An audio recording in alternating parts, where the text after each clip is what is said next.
welcome to the podcast. Today's guest is Luke Kennard, known as Kennard's Carpin on Instagram. Luke, welcome. Hi mate, how are you doing? Yeah, good, thank you. Bearing up in the lockdown period, how's it treating you? It's not too bad to truthfully be honest with you.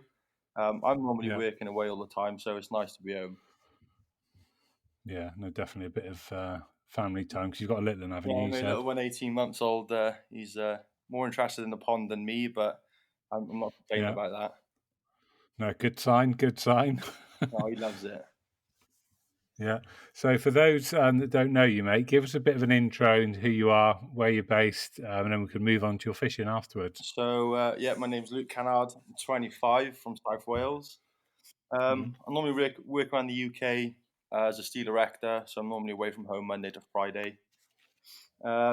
Fishing for me is a bit of a challenge. Like I said, I've got a family, I work away, so it's a bit hard for me. Yeah.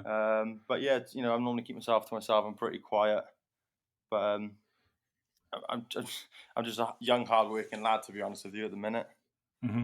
Yeah. And how does that lend itself to your style of fishing? Is that sort of molded around, obviously, you having limited time? Yeah, Do you tend to fish a certain style? yeah. So fishing for me, I'm not one for heavy baiting, sitting on my hands, and kind of waiting Mhm. for the carp to come to me. I can't do that with, like you said, time's limited for me. Yeah. So if I can, I might go up on a late Friday if I'm passing a lake on the way home. I'll stop off and have a quick look. That's if I'm very very lucky. But normally I try and get home to my boys. So fishing for me, stalking wise, is my main thing. Everybody that does know Mm. me knows that I have my little sawn offs and they go absolutely everywhere with me, whether I'm in Right. London or fishing in Wales or just anywhere I go. I'll always have a sawn off with me just for that opportunity because my fishing's so limited. Um, Yeah. if I get an opportunity, I will grab it. So yeah, it's definitely No, molded the way I angle. yeah, nice. And I suppose it makes you more efficient as well as an angler when you've only got those real limited windows to Yeah, catch. you're a lot more focused. Like imagine if I was to say turn up to a lake and I got 24 hours. You kind of ease back a little bit. You'll take your time, but when you've turned around, you've got a 2 hour window or 3 hour gap. Maximum. Hmm. You're turning up to that lake. Yeah. You're running around. You're finding fish. Everything's kind of just zoned in. That bit more. You're in tune with the lake a little bit more. You're basically on it. So it, Mm. it does. It has helped me. It's definitely helped me with my fishing. Yeah. That obviously because you're on limited time. Have you got a sort of place where you spend more time? Are you like a member of anywhere? Yeah, I've got to be fair, it's my first ever syndicate. To be honest, it was the Wharf in Cardiff. Oh, yeah. Very urban. A lot of people know about it. It Hmm. is a bit of a mad place, but if I can't really say I fished there a lot over the last year or so. Obviously, again because of my little boy, I haven't really done a lot of fishing. But prior to that, I've done a good few sessions there. I've had a good few fish out of there, some really nice ones. Um, but yeah, that's the only place I'm is my syndicate. Everywhere else, I don't really have to pay for. Yeah. Obviously, you do some things that you're not meant to, fish on places you're not meant to, just for the buzz and for the fish. But Yeah. yeah, I don't really tend to pay for a lot of fishing. Right. The wharf is the only ticket I've got. Yeah. And when did you say you joined the Wharf? This is That your was first year. probably a couple of years ago, 2 years ago, just over 2 years Right. ago, something like that. Yeah. Yeah, it's a wicked lake. It's probably I think it's about 18 or 20 acres in size, something like that. Hmm. There's a good head of fish in there. Definitely, there's probably about 300 fish in there, something like that, 350 fish. There's Right. probably I don't know 100 originals in there, or 80 to 100 originals in there. Some really big ones in Right. there as well. You got a fish called Ebenezer, could potentially push 50. You've Right. got paw print, which is probably an upper 40. Got a big grassy, which I've been sent a photo. It looks massive. It looks easy 40, and there's loads of other Mm. fish to go at as well. I think this season it's going to throw up some really good fish, like coming up and through the rankings. Right. It's quite a distinctive place, isn't it? When I see some of the catch shots from Yeah, there, it could only be from there, couldn't it? When you see some of the yeah. backdrops. it's sort of one of a kind, you know. It's like it's just you don't expect it when people say Wales and go fishing in Wales. You think in mountains, green grass, and plenty of sheep. But Mhm.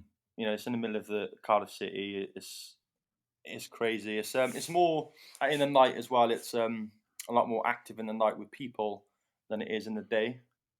So Right. if you can sleep in the day, it's more ideal. But I think the first time I Yeah. went there was a bit mad. The first time I went there, I sat up till 4 o'clock in the morning, not because I was scared. It's just because I was so buzzed to be there. Yeah. You know, as you do, you know, when you go fishing, everyone's excited. But it was my first ticket.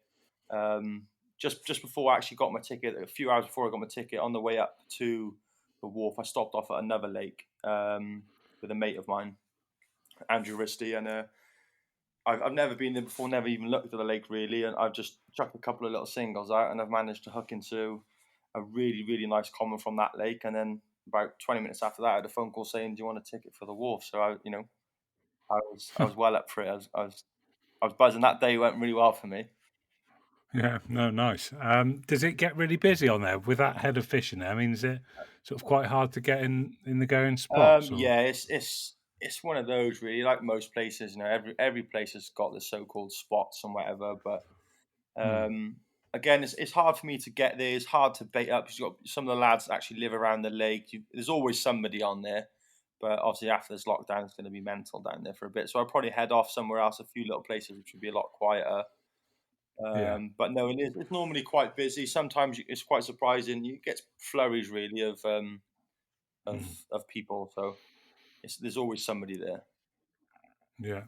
I'd imagine, obviously, again, there's a bit of a theme running over the last few episodes with sort of urban style angling. Yeah, Have you got any sort of funny or weird stories or yeah. experiences? Because I've got a few to be fair. I've only actually properly been carp fishing right for about 3 years, 3.5 years, something like that. okay, But I've got so many stories in that amount of time. It's a joke. To be fair. yeah. But the wharf, yeah. So Well, any stories would do, mate. It doesn't just have to be the I'll wolf. give you a couple. So basically, Yeah, the wharf. I was sat there, probably I don't know about 2 o'clock in the morning. Some of that. It was freezing cold. I'm sat there now, tucked up under the pillars, away from the wind. And yeah, all I can hear is this massive like bosh or big splash, and I thought, you know, I've got chunks just shown to my right hand margin. So I stuck yeah. my head out, looked around, and these two blokes are laughing, and all I caught a glimpse of is them pretty much just launching their mate in the lake. And it's 2 o'clock in the morning. They No. all seem to be pretty pissed up and coming from a night out. So that's happened. Yeah. And I think it was my second night there. I had a couple of young kids rip up my brolly in the middle of the night. So because you've got to screw them down, or your brolly or your bivvy or whatever, you've got to screw it down or try and get your bank Right. stuff in wherever you can. So Yeah. you know, it was a bit of a pain when they ripped it up out of the ground, and I'm like, I didn't know what was going on, all disoriented. I've woken up Hmm. and I'm like, bloody hell, you know, my body's basically on my head.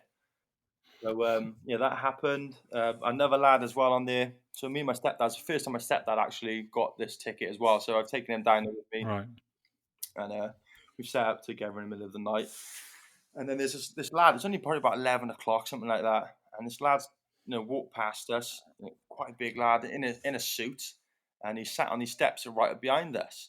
So I've carried on spodding out, and I put a tiny bit of bait over a couple of the rods.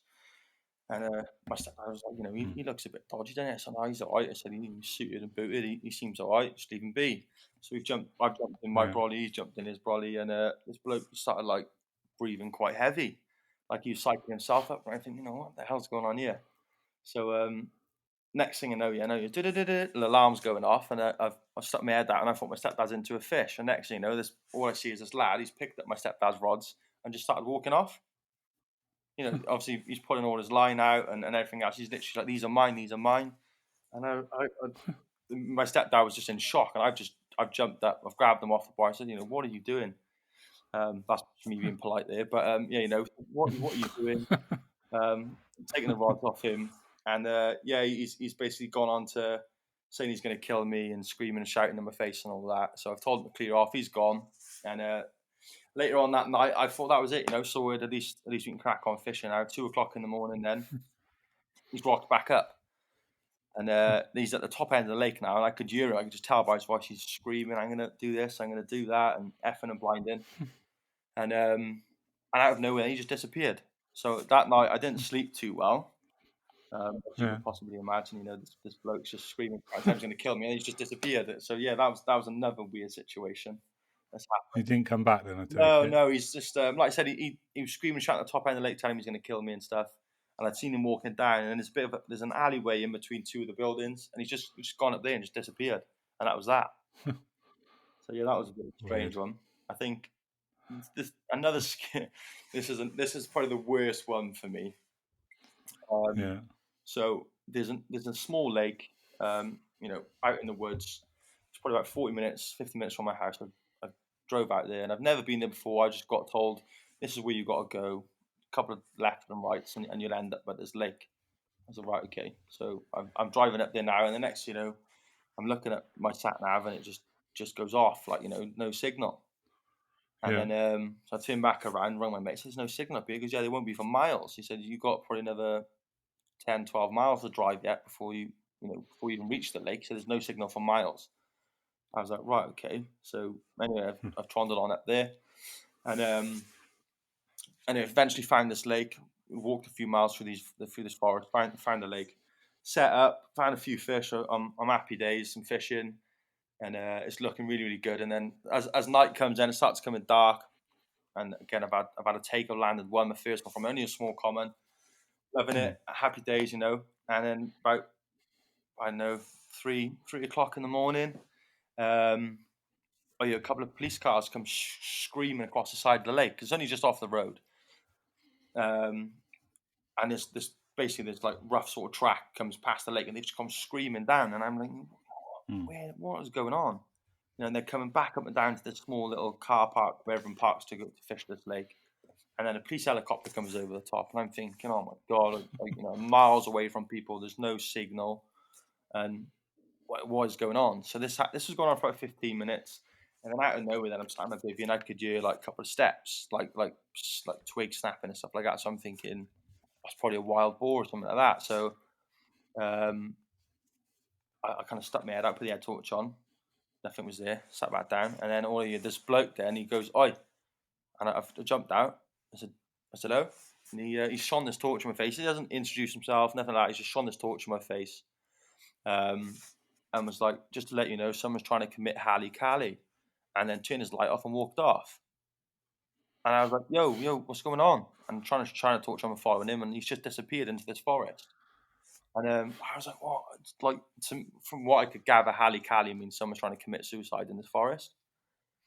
And again, still police cars, everything going over, and I'm sat there, and I'm shitting myself. So I'm like, I'm going home. Started packing my stuff away and whatever. And as I was leaving, there were still police cars and there were still helicopters, and obviously I was gone. So to be fair, I've never been back to that lake. I've been back there once in a day, but I'm never going back there in the night again. That was the freakiest thing that's ever happened to me. What? And so that guy wasn't a policeman? No, he wasn't a police. Well, if it was a policeman, he didn't introduce himself. He made me shit myself, to be honest with you. He's come up to me and he's just said someone's trying to commit Ali Kali and disappeared, and that was it. As far as I know, that could have been the bloke. I don't know. Do you mean it was just a very? It all sort of happened so fast until I got back down. I was like, that was absolutely crazy. Yeah, just something you don't expect. No, definitely not. Because like I said, I knew it was out of the way of people and whatnot, but I didn't know there was no signal and stuff like that. But I just didn't expect anything. I mean, I expected to be there by myself, and I was more scared of the wild boar stories I got told more than anything. And then for that to happen, it was just like, oh god, I'm not going back there again. Yeah, oh crikey, that is a weird one. That's Yeah, because you sort of expect weird stuff to happen urban, wouldn't you? Not sort of tucked out of the way. Yeah, no, that was the weirdest thing I've experienced. But yeah, I've done other stuff as well, though. From especially the wharf. The wharf is mental, but I've had smackhead wake up. I woke up and this smackhead sat on the end of my bed, and I'm like, right, mate. He's like, yeah, I didn't want to wake you up, but have you got a lighter? I was like, mate, I don't have a lighter. Clear off.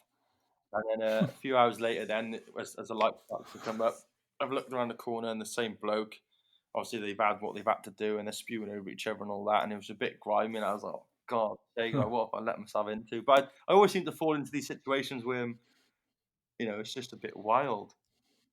Yeah, you haven't got a face for it. You're like, if you're in a supermarket, you're the person that the weird person's going to go up to and start talking to if you've got one of those faces, maybe. Honestly, I was working away in London, right, and I've gone down to Greg's in the morning.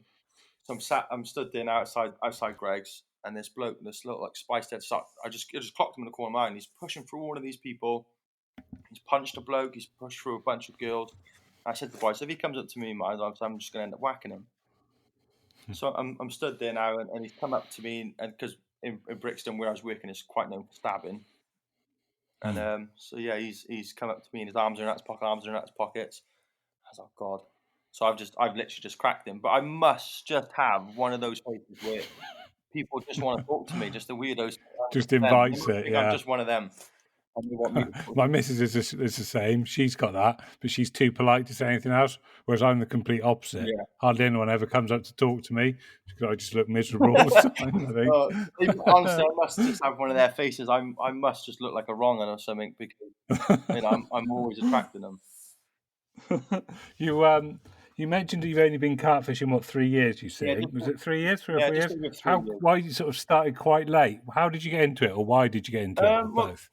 I think as it starts with most people, to be honest with you, like match fishing and stuff. But I was very, very young. I'm actually the only one in my family that does fishing. So I was very, very young, and my granddad used to take us up for a walk up past this canal up by our house, and so yeah, I was walking across it, and I used to see a couple of match anglers and stuff. So I was like, I want to have a go at that, Granddad, and he said, well, when we go back, we'll get a bamboo stick and we'll get a bit of line, and he must have given me a shark hook or something. The thing was massive. It was probably bigger than half of the gudgeon I was trying to catch. But yeah, so that was my first sort of fishing rod, and then because I was just wanted to keep going, they bought me a whip, and I started catching gudgeon and roach and little perch and stuff on the canal, and then I went for another walk with my granddad again, where this like sort of basin is. You're not allowed to fish in here, but as people do, these lads were fishing it, and I've seen him hook into this carp, and it was probably to me it was massive at the time. It was probably in about 12 pound. But this carp, and I've seen it, and I'm like, what? I want one of them. I want to catch one of those. So after nagging my dad and everybody else for ages, I want to catch a carp. I want to catch a carp. They finally took me to a lake, and I only had a little feeder rod at the time, and the thing was bent double when I hooked into something. But yeah, that's how I got into it. Really, it all started from kind of watching people. But then I remember getting Matt Hayes's like box set for Christmas, and that was my first like fishing video that I seen, or DVD that I seen. And I loved it. Absolutely loved it. And it just kind of just progressed from there, because I think like when you're match fishing and you've got really like tackle on, you hook into like a 10-pound carp and it runs you around for 15 minutes. You're like, well, I want to have another go this, and then you kind of just slowly progress into carp fishing. Really, like now I can't. I don't want to catch anything else. I'll do the odd bit of perch fishing and stuff. But yeah, carp fishing all year round for me. Yeah, nice. No, it's definitely an obsession, isn't it? Yeah, definitely. Like it does sort of take over, and it basically comes to my little boy work and fishing. So I'm hoping to get my little boy into it. I literally just bought him a little rod as well. So yeah, I think I've seen some of your stories actually. He seems keen. Yeah, he loves it. First thing he wakes up, we have our breakfast, and then he knows that it's time to go feed the fish. So we'll go feed the fish and whatever else. He loves it. Result. Yeah, he loves it. Oh, brilliant! That's really good. Does he sort of look at the pictures of you holding some of the big ones you've got? Yeah. To be fair, right, I don't know why, but he absolutely loves Scott Lloyd. So he does, honestly. If I've got Scott Lloyd on the telly, he'll sit there and he will just watch it. But no, he's looked at a few of the photos. He just shouts "fishy, fishy" at it. He doesn't really understand that much. But like when it becomes to the afternoon or whatever, and he's getting before his nap. I don't know if this is going to insult Scott Lloyd, but I'll bang on Scott Lloyd. So, and then he like 3/4 of the way through it. But he will sit there and watch fishing with me. He does, and like you said, you see on my Instagram that he's always watching it or doing something fishing related with me. He loves it. No, brilliant. That's great to hear. And such a young age as well. I suppose it's like a fine. It's like a fine balance act, isn't it? When they grow up, about not going too much into it, Yeah, because there can be a lot of waiting around or just choosing the right yeah, water. yeah. It's like with me, I didn't have anybody to kind of show me how to fish, or like I just wanted a big fish, and that was that. And I kind of Yeah, rushed into it really. I went to a couple of big lakes, and I'd done my own heading because all I wanted to do was try and yeah, catch something big, and that was the worst thing I could have yeah, done. Really, I should have really fine tuned my fishing, went to a smaller lakes, and basically hauled on smaller fish, but so I could perfect how yeah, I was fishing. But I didn't do that, yeah. I kind of did things a little bit backwards, to be honest. So, like I said, I did things into did enter fishing a little bit later than I would have liked to. Yeah. Let's talk about a little bit about watercraft. Yeah. Have you got any tips Um. or ways you go about things? So let's say you approach, a lake. It don't have to be for the first Yeah. time. Yeah. What are you looking for when you turn Well, up? for me, again, it depends on different waters, but the main thing really is just kind of being at the lake as often as you possibly can, or even if you can't be at the lake, everyone's got social media. I know people might say that it's not a good thing to do. You're following people, but if all the fish are coming out of one end of the lake, then you're obviously going to go there. And if you know that fish are coming out the top end of the lake and you've gone to have a look why they're there. Have a look at the wind or the air pressure, if there's a hatch going on, or just why. Have a look why they're there. But yeah, normally before I go, I'll have a look at the air pressure, which most people do. Um, and you should, obviously, if you're at the lake, as much as you can, you should be able to tell where the fish are going to be before the wind rolls in. Yeah, Whether they like that wind or whether they don't like that wind. That's the main thing really. I find is just the yeah, air pressure and the wind. So like the wharf, if you've got a little bit of a warm wind and it's swung around and it's staying at the top end of the lake for a few days, they're definitely going to be there. right. And I've been to a couple of lakes where they like to hold off the back of the wind if it's a really cold wind. They'll sit at that back of it. But I know some lakes they want to be feeding and they want to be in the face of it. Yeah, yeah. It's That was a question we had actually yeah, about the wind. It was how it affects different waters and why. yeah. It's You sort of covered it. it's just one of them really. It's every water's different, and like I couldn't Mhm. take every single approach to the same lake. You've got to Yeah, you've got to have a you've got to have a box with a variety of stuff. You can't just be a one trick sort of pony to catch mm. different or more than anybody else. With your stalking side of Yeah. things, how do you go about that? Are you sort of Are you happy to fish for them while they're there? Do you wait for them to drift off the area and then sort of get a rig in? How do you normally go about it? I think it kind of depends on the situation of like how they're feeding. If Hmm. they're feeding aggressively, I'm happy enough to lower in a rig. Even if it's just something slow sinking. A ball of Hmm. maggots or a couple of grains of corn, just free lining. Even if it was that way, but normally I would basically grab a bucket of pellets or whatever, walk on the lake, Yeah. bait a few spots around the margins, and just keep lapping until I see something. Hmm. And then when I know there's fish on the spot, I'll wait for them to clear it, wait for them to move out, place a rig in, make sure it's perfect, couple more pellets over the top, and then you kind of just sit back and wait. So if normally like the spots that I've got, a couple of lakes, they're not a million miles apart. So you can have one rod, on right in the margin. I'm not talking half wrap or 6 foot. I'm talking, a foot, 2 foot off the bank. These fish right Hmm. in the edge. So I've, Yeah. I've lowered the rig in, I've put it down. So that's what I would normally do. And then you can keep an eye on the other spots, because they're not so far away. I can get away with leaving my rod by, 10 yards, 20 yards. They ain't going to run. If they're going to run, by the time you get to the rod, you're on them Mm. pretty much. So that's how Yeah. I normally approach it. To be fair, I would have like um, an inline lead, but drop off style. Right. Um, Okay. I don't like fishing the leg clips. I like in the margins. That is, I just prefer inline drop offs, just because that the lead's definitely going to come off, especially because that lake is weedy. They do Mm. bolt and they do run, and you've got a decent fish on. The lead's off, so they're going to come up. Um, But yeah, short hook length. I absolutely love the noodle rig.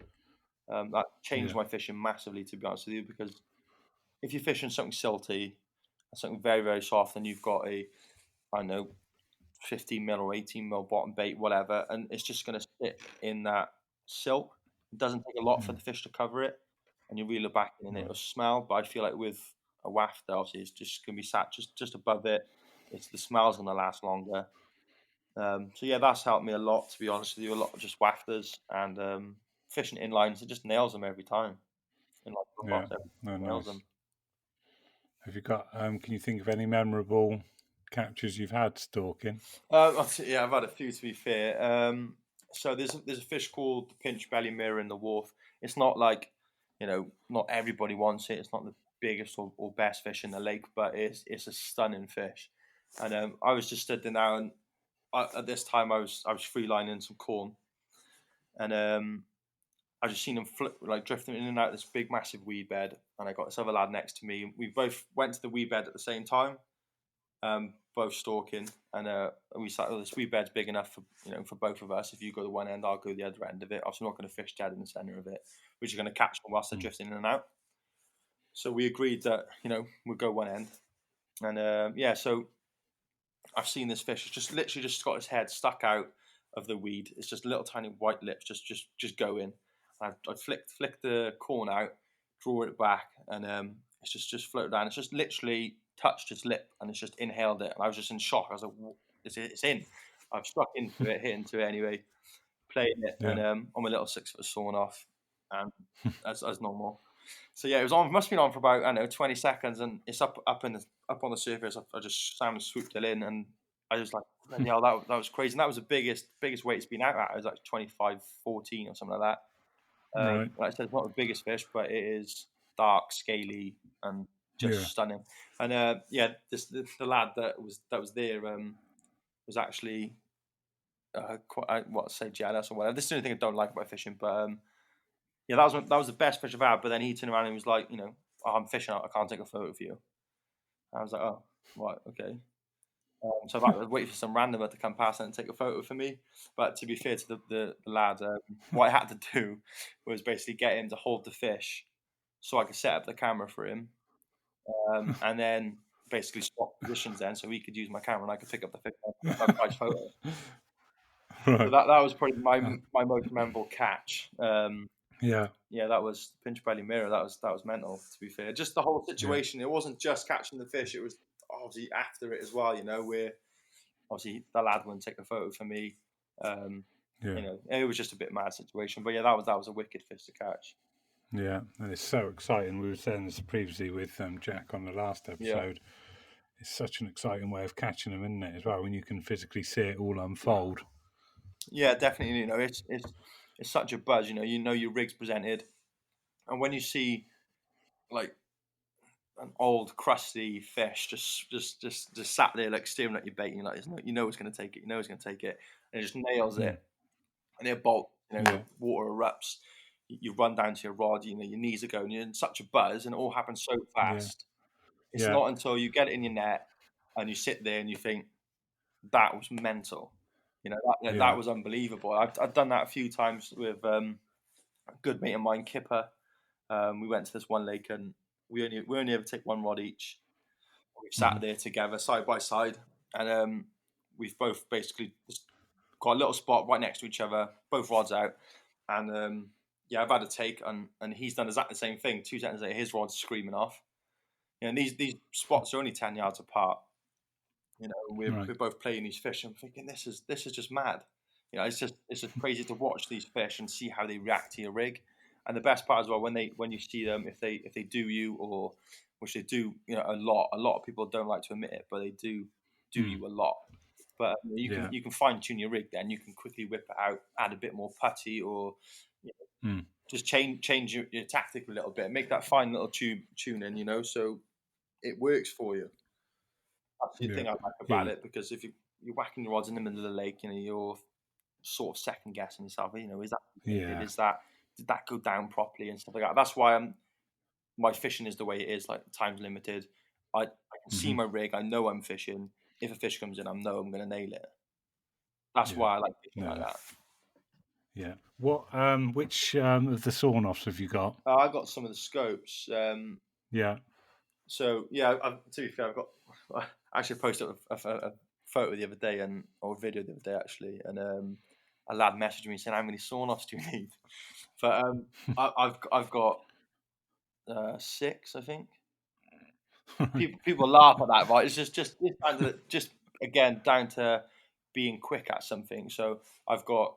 Yeah. I don't know if anybody else has done this, but I absolutely love it. I've got my 6-foot rod with my Daiwa reels, and I've put some really fine braid on it. So that is my marker rod. Right. That is my spod rod, and it's only 6 foot. I can probably Yeah. get that spod rod about 18, 19 reps with a 6-foot sawn off. Right. So if I need to, but if I'm baiting up a spot, I can just grab my so-called spot rod sawn off. I've got my 3 Mhm. bottom bait rods, and then I've got a surface rod, and I've just got a backup rod just in case something snaps or breaks. Um, Yeah. so yeah, it's just again down to being quick. So if I'm stood there and I'm thinking, they're having it on the top, I can just unzip my one, get my surface rod out instead of cutting all my line, and you Yeah. can miss an opportunity. And Yeah. Yeah. No, I know what you just mean. don't. You take your time, then you're rushing, your knot's not done properly. But I know if I go to a lake, I'm Yeah. ready for whatever situation. The equivalent of 5 or 6 sawn offs, I normally take, say, four rods with me. If I'm going to a lake where it's boiling hot, they might be up in the top, and later in the afternoon Hmm. could be in the margins. I might have to put a bit of bait out, so I'll take a few rods. The equivalent of the weight of that sawn Yeah. offs is probably the equivalent of carrying 2 10-foot rods with decent reels on. I mean, it's so Right. light, and it's just easy for me to run around the lake with my time of 2 hours with Hmm. 3 10-foot rods and a spod rod and a net and a mat. It's Yeah. just that it takes a lot of weight on you. You're not giving it everything. Yeah. Yeah. And you're sort of creating chances, aren't you? Like you say, you're ready to rock Yeah, for pretty much every scenario yeah, if you're definitely. fishing in the edge. So that's like you said, I'm ready for whatever situation. So if things change, which they do very quickly with carp, 1 minute they're on the bottom, Hmm. and next thing you know, they're not feeding, they're doing nothing. So I'll create an opportunity. If I see a fish passing, I can get my Yeah. sawn off, get a little bit of I don't know, maggots or corn or bit of bread, slow sinking, and flick it and try and Hmm. catch them. Like make that bite happen Yeah. instead of just sitting around and just pretty much camping. It's not me. It's just not how I do things. Yeah. I bet you've had some hairy scraps as well on them, haven't you, from close in? Yeah, definitely. Like I've had I caught I think my biggest fish on there was like 28 pounds, something like that. But people think they can't handle it, and I abuse my rods massively, and they get Mm. they get hammering, and yeah, they're good enough for whatever you need them to do, to be honest. And the fights are just unbelievable. It's so much more fun, instead of having a 13-foot rod or 12-foot rod, 3.5 pound test curve, playing a fish right in the edge. It's just not fun. Mm. You're there for the fight of the fish and to enjoy all of it, not just to have, I've nailed a fish, I've got a photo. But like me, Mm. I can tell you a story and say, that rod was bent double. I was fighting it for so long. It was doing this, it was doing that. It's just the whole situation I absolutely love it. I completely buzz off it. Yeah, no, it's good. And what, but with like the surface setup, how far can you flick that out with the sawn off? Um, to be honest with you, I haven't really had to flick it out too far. To be honest with you, if Mm. you was to free lime some bread, you could probably get a good 30 yards on it if you need to, if you really want to go for Right. it with the bread. But if you're putting on a controller float, you're laughing. You can whack out wherever. But yeah, well, most Yeah. most of my lakes, or how I fish, the weed beds are quite close. Like the wharf, the weed beds are close in. They're all like up against the wall because you've got windows and Okay. all that.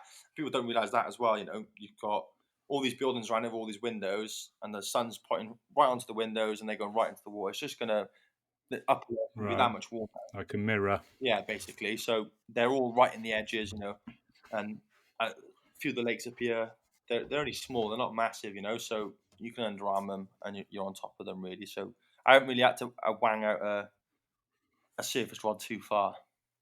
I might Mm. try it though. if I get given the opportunity. What I'd like to see is you fishing a long zig on one of them. That'd be I've fun. done it. I've done that. Have you? I've been to Royston, what actually happened was this was a mistake of mine. So I literally just bought some 10-foot scopes for bigger waters and stuff, and I turned up to Royston with my brother, and it was absolutely boiling, and we're thinking zigs, get the zigs out. I don't trust zigs. Prior to this, I didn't trust zigs. We'll have a chat about zigs later on. But yeah, so at this time I was like, we got to get some zigs out because it's a very deep water Royston is. So I've opened the van, and my rod's not there. I think I've just travelled 4 hours, and my rod's not in the van. And the only things I had with me, trusty sawn-offs, up in the top corner of my van. So that was it. That's all I had to do is my sawn-offs. But luckily enough, I was fishing 13-foot zigs on these sawn-offs. But I'm lucky enough, I wouldn't do that by myself because there's no way you'd be able to land them. But I've got my brother with me, so it was all right. But I'm standing way up above the peg, and my brother's in the water, so it's a bit of a mad situation. But no, we did well on them, to be fair. Very hairy though. I wouldn't recommend it. But it got me. And what about casting them as well? Well, casting them, it's not so bad, to be fair. You don't have to go heavy with the lead, but you typical put the bucket on the floor, a little bit of goo or whatever, just so the zig stays to it, and you're well away. But again, if I had adjustable zigs, you'd be fine. You could have 3 foot and you'd be fine with them. So if you are going to do it with 6 foot sawn-offs, get adjustable. Definitely. Top tip. Did you say you caught as well that session? Yeah, we had to be fair, we done really well at Royston for quite a while. We lucky enough, we've been down there a few times, and Ollie was down there, Max was down there and stuff, and we got invited a few times down there. So we've done really well down there. To be honest, we have actually got a video on YouTube. On Kennard's carpet page. It's old video, so if anybody is going to look at it, it's very embarrassing, and you are more likely to laugh at me. But no, it's a bit of fun. We've had a few fish from there. Definitely, we've done really well.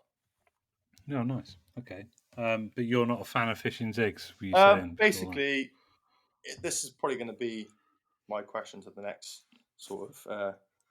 But it's one of those, like, at the start of it, I couldn't understand why a carp would eat a bit of foam.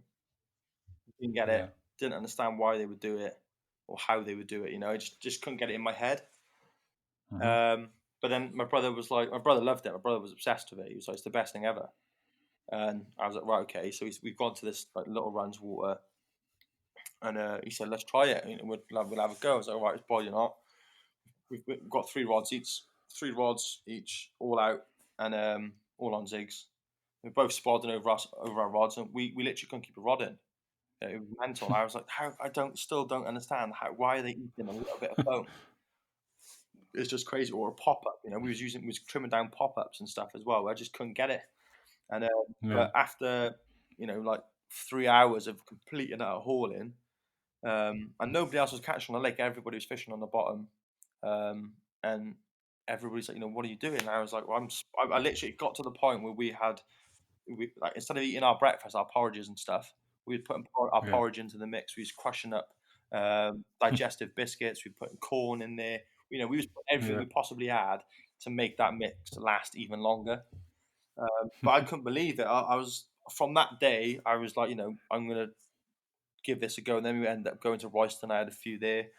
And I actually got my PB from the wharf on a stick. Right. Dave Robinson was sat on the other side to me, on my right hand side, and he was fishing zigs, and he had a few fish for a few days, and I rocked up, and there's fish all over the surface, and for the first 5 hours, I had fishes at rods in the edge, and I was trying to stalk them out from the beds and stuff like that. So I was like, I'm not catching anything. I've got to put a zig on. So as soon as I put a zig on, I've whacked a zig out, and within 5 minutes, it's ripped off.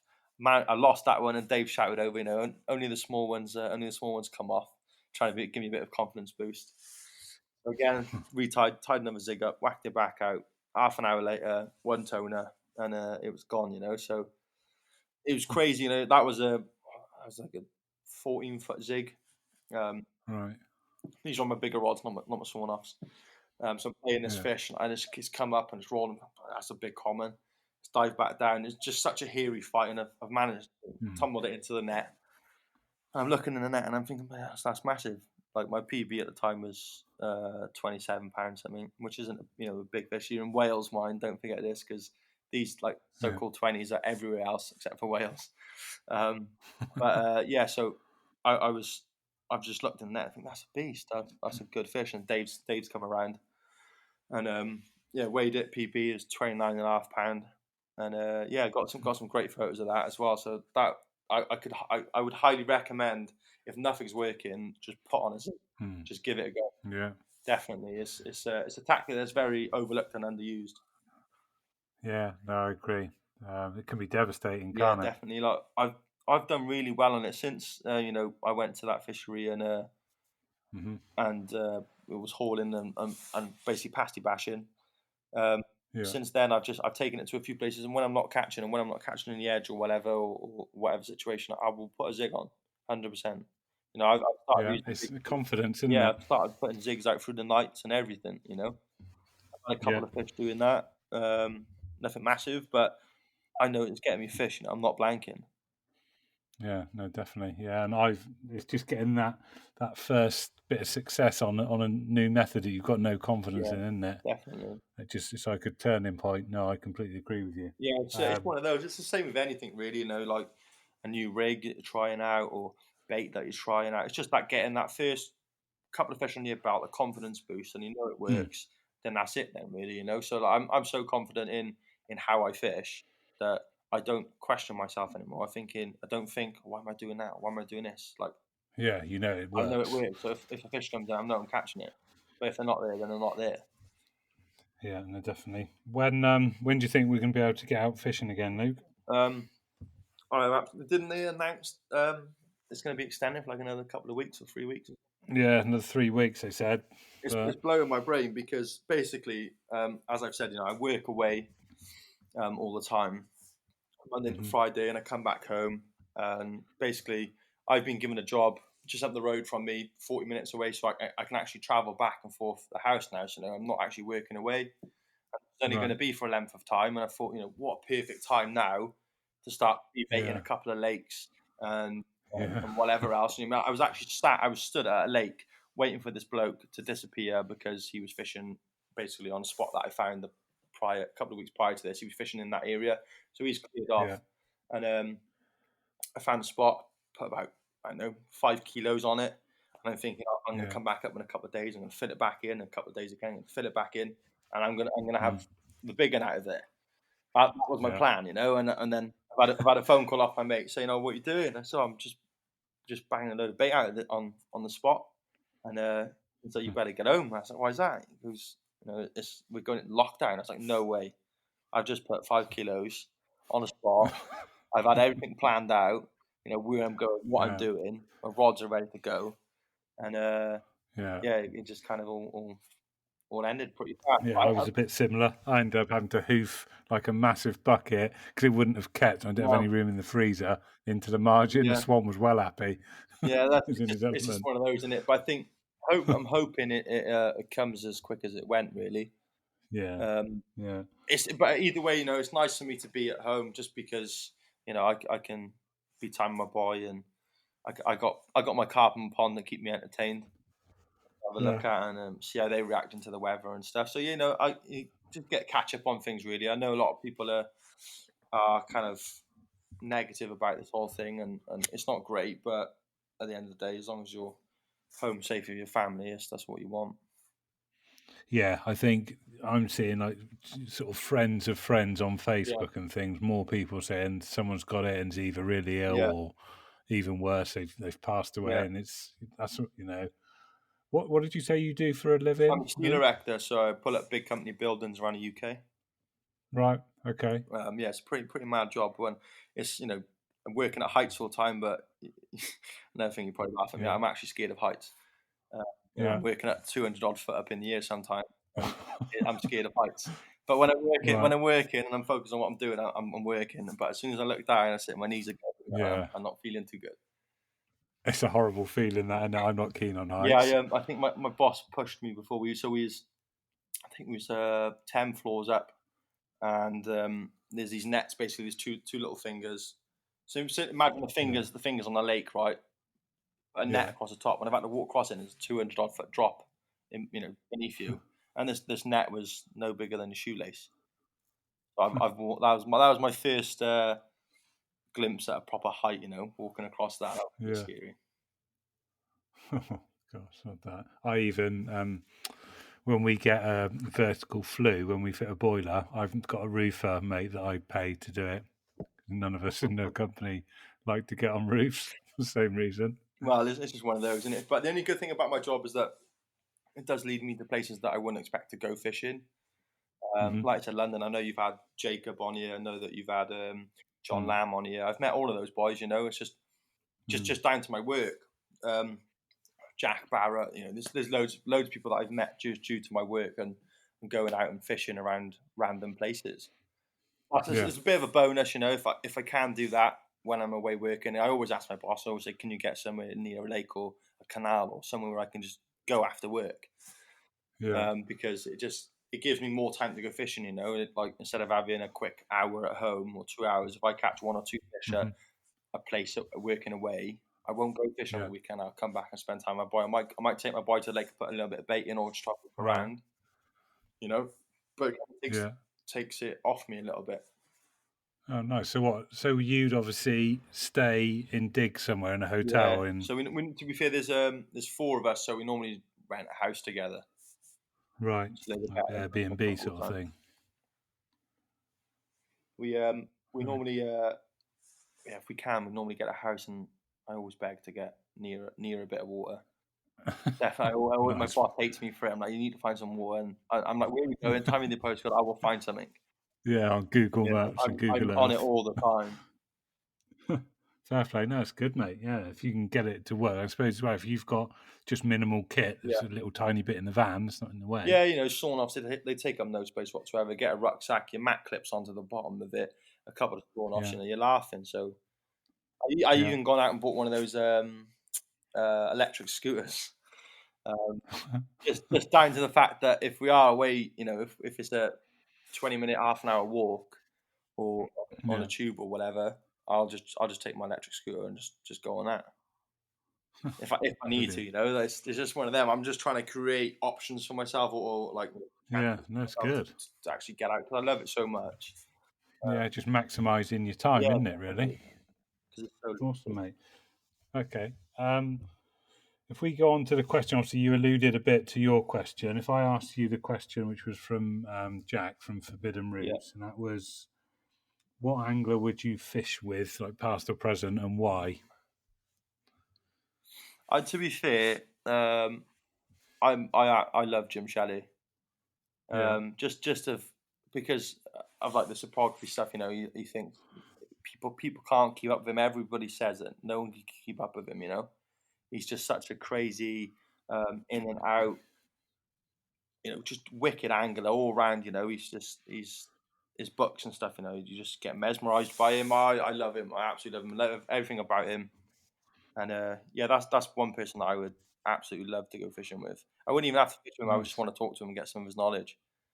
Yeah, He's yeah. he's Okay, cool. he's incredible. Yeah, But that's probably the bloke awesome, I would mate. like to go fishing with. Okay. What question have you got? You sort of mentioned it briefly. What would your question be to our next guest, Luke, please? What's their opinion basically on zig fishing? Is it, because some people look at it as it isn't fishing, or it is fishing? What is your actual opinion on zig fishing? Okay, what is your opinion? Cool. Okay, mate. Right, awesome. And one last thing, you need to draw me a carp in 60 Oh seconds, God. video it, and then send it over to me, please. Okay, I'm cack-handed. Do I get any brownie points It's for that? fine. What's Do I get that? any brownie points for being left-handed? Maybe if you're good at drawing, you will do, and you win the competition. No, that's it, mate. So, yeah, for just 60 seconds, no Yeah. longer. Do a sketch, and then ping it over to me. And I'm going at the end of the lockdown, wherever it's going to be. I think I've got a mammoth task. in doing this, because obviously it's longer than I thought it would have been. But never mind. All fun and games. I'm committed. So I'm happy to Definitely come. committed. You're in now, so that's it. You've got to do it. Yeah. Right, mate. Cool. Right, nice one, Luke. Thank you very much for coming on, No mate. worries, well, thank you very much. Okay, take care. Thank you, mate. Ta-ra.